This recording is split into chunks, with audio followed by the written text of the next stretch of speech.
大家好，我是超子。苦瓜炒鸡蛋，相信很多人都会做，但是您知道怎么做苦瓜不苦更好吃吗？今天我来教大家技巧，用最简单的方法做出最好吃的家常菜。首先，我们准备一根可爱的苦瓜，4个正经的笨鸡蛋，2个线椒，增加营养和风味。先把苦瓜洗净，去头去尾，从中间切开，1分为2。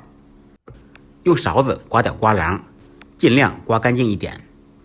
斜刀切成厚一点的薄片，再切成小丁。全部切好以后，放入盆中，放入少许盐，把苦瓜杀下水，这样苦瓜吃起来就不会很苦。用筷子搅拌均匀，腌制5分钟左右。线椒用刀切碎，切成小粒。再来少许洋葱，同样用刀切碎。放洋葱和线椒做出来的苦瓜炒蛋，营养味道会更好。杀出水分的苦瓜攥干水分，一同放入碗中。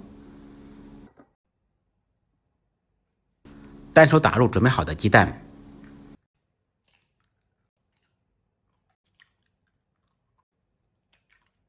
再放入适量的盐调味，少许白胡椒粉去腥增香，2滴白醋同样去腥。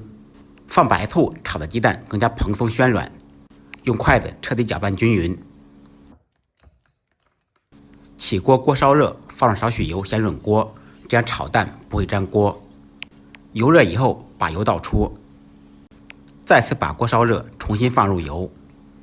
油烧至冒烟以后，放入苦瓜、鸡蛋。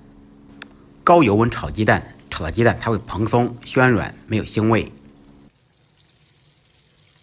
放进去以后，用勺子搅动，使蛋液受热均匀。先把鸡蛋炒至半凝固状态，这样在煎的时候内外成熟度是一样的。炒好以后给鸡蛋定型，这时候就不要搅拌了，晃动锅。煎好一面，趁其不备翻过来煎另一面，安全第一，不要糊到脸上。翻过来以后，继续开小火煎30秒左右，期间轻轻晃动锅，使其受热均匀。把鸡蛋饼煎熟煎透，煎至2面金黄就可以了。给大家来一个慢动作翻锅的过程，希望大家都能学会。这个其实没有什么技巧，多练习熟能生巧。煎好的鸡蛋饼倒入盘中，一道营养丰富、外焦里嫩的苦瓜煎蛋就做好了。简单的家常菜，不一样的味道。感谢朋友们的支持点赞，再忙再累记得按时吃饭。下期视频见，拜拜。